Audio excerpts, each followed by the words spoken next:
Hello ladies and gentlemen, this is Sir Cypher here, and I know I just recently put up video for Wargame Airland Battle, but I just played another game that I thought was pretty cool and illustrates sort of why this game is interesting in my eyes, and especially the destruction game type. This is just a pubby 2v2 that I joined. I don't know the guy that I'm playing with, but we're playing as Pact in the... Oh wait, is this... Uh-oh, let's see here. How do I... There we go, look at that. I'm used to blue being the good guys, but in this case we're Pact and we're the good guys. So I don't know this guy, and I thought it was a pretty interesting match. And so yeah, I'm playing a Russian deck. I'm playing a Russian national deck. We both have a fob here. And we actually both also have a mostly helicopter-based deck. Whereas our allies, it sort of comes out, wow, 3 Abrams at the start. That's like almost all of his money. At the start of this game, it was a 2,000 point starting game. So each player started with about 1,000 points. So an Abrams is 135. These M1A1s? Yeah, these are M1. So these are 135 points each. So this is most of his. So all they started with was anti-air and tanks, basically. That's interesting. I didn't really notice this at the time, obviously, because you have no idea what the enemy has. But I set up a little air convoy here, which I was planning to land over here in Delta. And then I also bring some tanks and some anti-air, and some infantry carriers, which I planned to land up in here as well. See if we can speed it up a little bit so we get to the start of the game. Don't really need all this time to talk about a couple people's stuff. Oops, there we go. Speed down. So you can see here my little aerial convoy is moving out, and we also have the convoy moving along the road here. And on the opposite side, they also have a little bit of a aerial convoy moving out here, along with some Super Cobras. So if you look at the two sides, our side actually has a lot of less expensive units. And a lot of infantry. They basically have almost 0 infantry, except for these 2 Hueys full of infantry, and a lot of expensive units.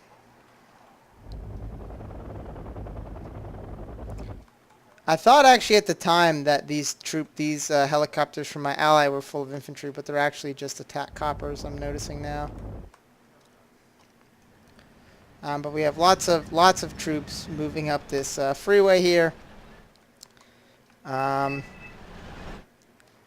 we decided we were going to take the right-hand side.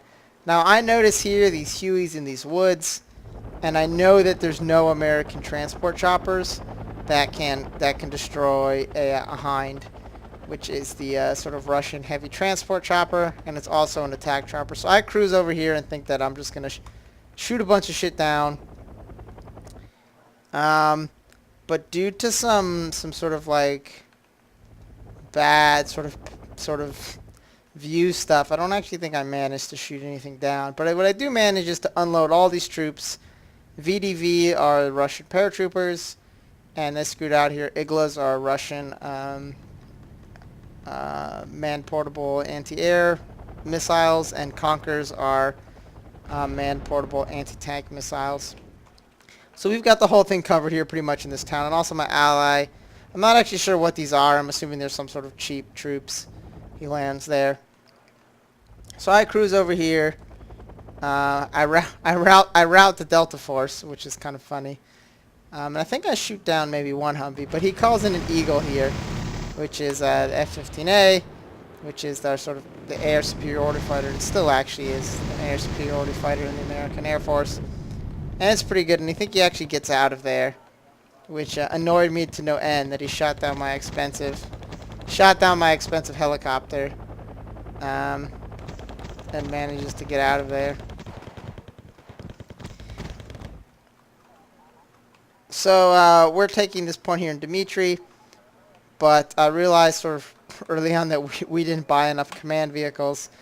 So we have to call in some more. Our opponents actually called in a lot of command vehicles, so they're already have 3 zones. We only have 2, but I feel pretty secure in this little fort here. I have some T-64s in the woods here with Iglas. We have some radar-guided autocannon tanks here behind this barn. So I know if anything, and I also have a T-64 here, so I know if anything comes across this field, tries to protect this town, it's going to get fucked up. But we don't actually have anything in Fedor, so very quickly I realized like I need to rectify that. And so I bring in a couple, oh no, actually he brings in I think the transports first. And I have some BMPs here heading up the road with a command vehicle to secure this. Now, because I'm kind of actually a pretty big fan of helicopter infantry, because I actually really like infantry. I feel like they're kind of underrated in this game, so I like to get them where they can be as quickly as possible. So I have them helicoptered. I like to helicopter them around. And so we're trying to hopefully hold Fedor, because if we can't hold Fedor, like if we mess up and let them get this, it's basically over. But the enemy actually is stretched a little thin here. See how they have the fighting Falcon coming over here to harass. I just sent this this chopper over here just to see what they had. I didn't expect it to live. Cheap transport choppers once you drop off the infantry. I like to use them as scouts because you know, odds are most of the time the infantry aren't going to survive, or rather, you know, if your choppers drop off a bunch of squads of infantry, the odds that all the infantry are going to be around to get back in the choppers is pretty low. So you can always send a couple off to scout because you're probably not going to need them. Here we have Super Cobras, which are an American attack copper, and they're interesting because they carry anti-tank missiles, and they also carry anti-air missiles, so they can shoot down other choppers and airplanes as well as blow up tanks, which makes them a pretty useful unit. So at this point, I'm not really sure what's going on. I feel like we're at a disadvantage because we only have 2 points and they have 3. So I'm trying to head up here with my command vehicle. But I see this guy moving his command vehicle up here, and I go, okay, well, I guess I'll go down here. But then I see him, he moves the command vehicle down there, so we have sort of had a little bit of a little comedy as we were trying to decide whose command vehicle would go to which area. But then my BMP-2s, which are a Russian infantry fighting vehicle, drive up this road all speedy-like and proceed to drop off their infantry. Because this is a pretty nice open field here, and I know if I get infantry in these in these 2 blocks here, it's going to be pretty difficult for the enemy to get into this town.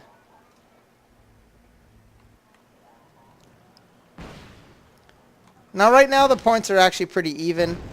That MiG-31 just sniped that chopper there. But there actually hasn't been that much combat for the most part.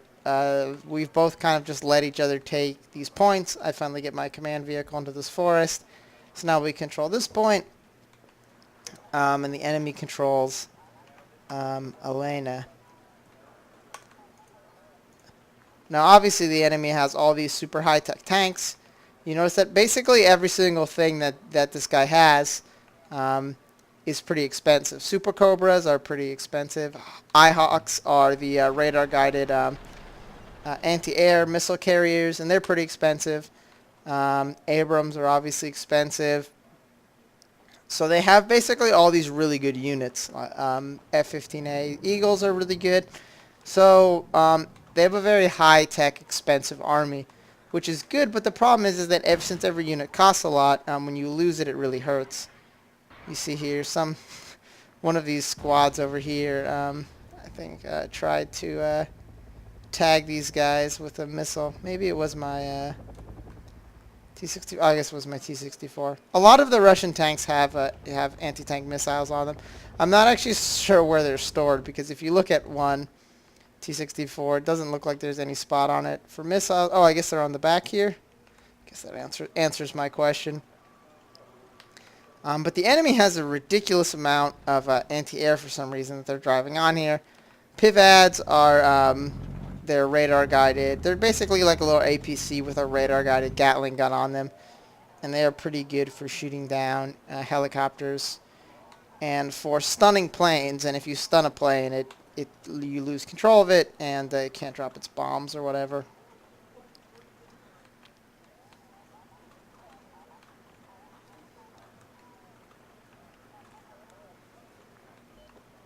So at this point, I'm kind of worried because we're kind of at a stalemate. They have, we have basically the same amount of points, but I kind of, for some reason, I felt like they had the advantage because I feel like we've sort of been reacting to what they're doing. Oh, by the way, this is a Wild Weasel. It is one of those SEAD planes. It searches for radar signatures and then shoots missiles at it. But for some reason, it flew way over here and got basically shot down by our radar-guided missiles, so they didn't do a very good job here. You see here I brought up supply trucks to make sure my bucks keep supplied. Their missiles are pretty big. They take a lot of supplies to keep supplied. And so you always want to have a supply truck near them.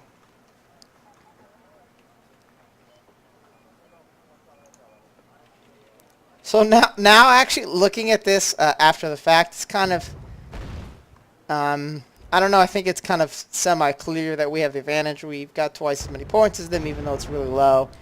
And we control the same amount of territory. But for some reason, I thought during this game that we were just like straight up losing. We see another, oh wow, that didn't kill, oh I guess it did kill it. Another anti-tank missile coming over here from my T-64BM. The T-64 is actually kind of an interesting tank. Your sort of general idea when you look at the Russian tanks is you go, well, like this is a T-64, and this other tank is like a T-72, so the 72 must be better. But the T-64 is kind of like the Rolls-Royce of Russian tanks. It was never designed to really be like mass-produced. It was designed to be like really super high-tech and have all these new features. And so it's actually better than some of the later tanks.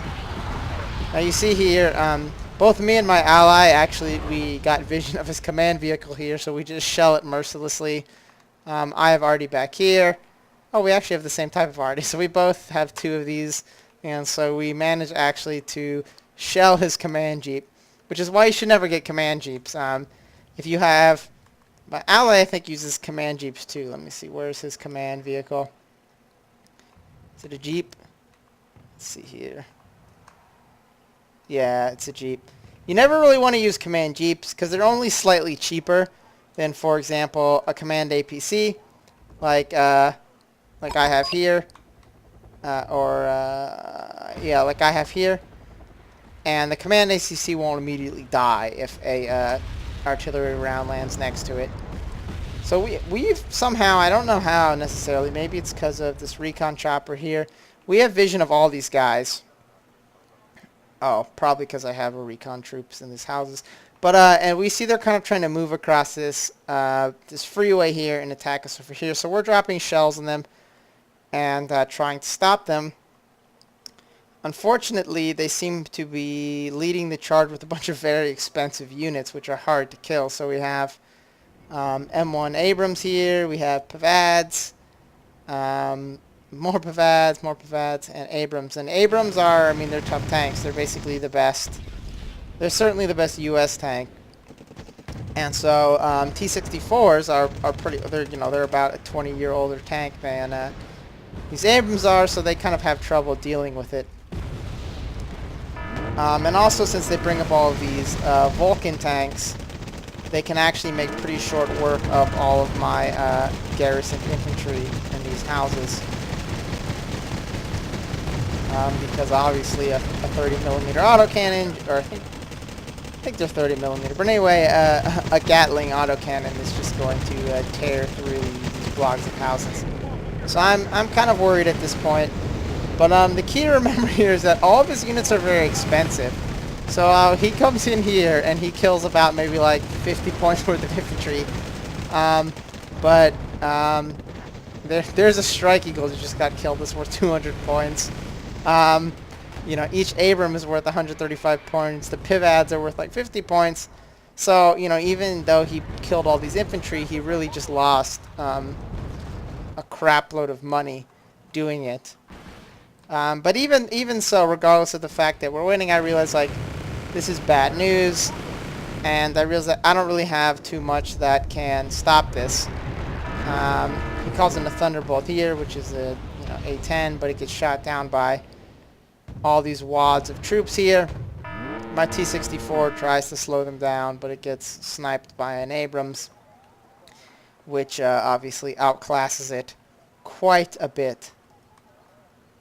So we're shelling these guys. We're trying to hold it off here.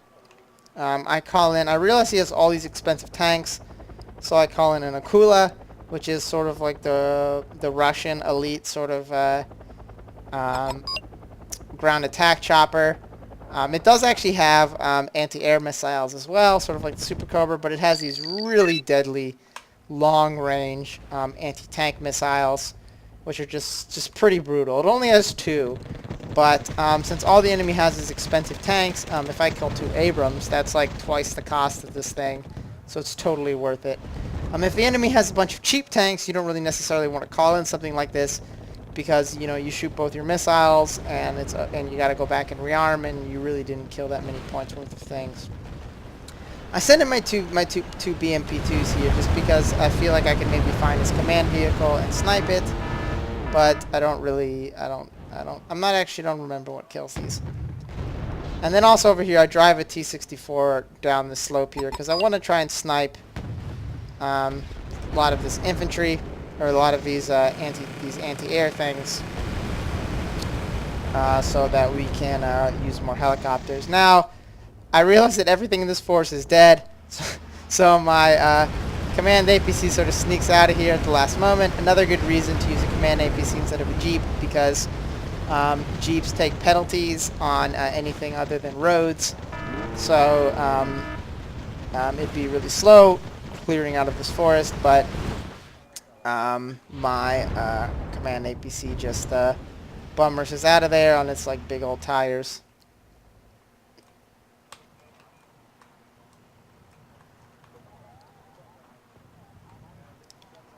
So if you look, actually we're pretty well ahead in points, but I didn't realize that at the time. I just thought like, oh crap, we lost Dimitri. All is lost. This is really bad, and I really wanted to take it back.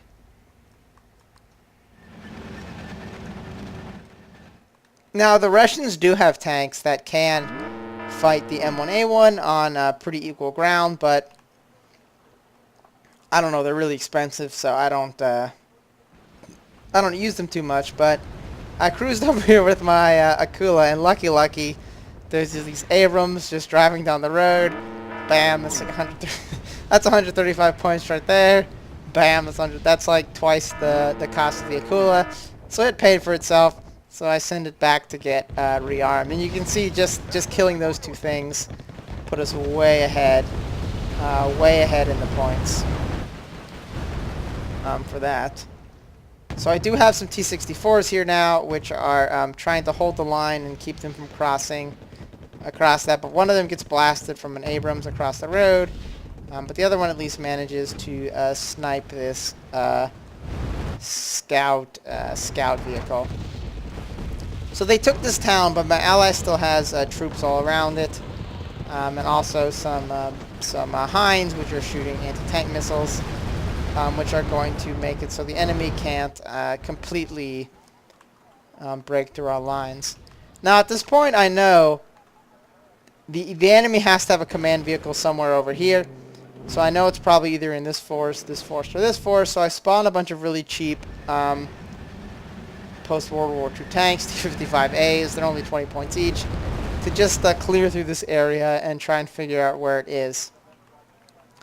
Also, I noticed there's a Thunderbolt coming, so I had sort of saved up the Russian, the best Russian air superiority fighter, the Su-27, and I'd go over here to try and snipe it because the A-10 is worth a lot of money, and actually my Su-27 doesn't manage to kill it, but something else does, I think, a buck. But instead I have my Su-70, it snipes one of these Skyhawks, and then I think it makes it out of there okay.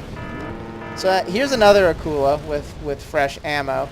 So I send it over here, and it manages to snipe yet another Abrams, and that actually won us the game. So the interesting thing I think about that game type is the enemy can take territory. You can feel like you're being pressured and you're behind.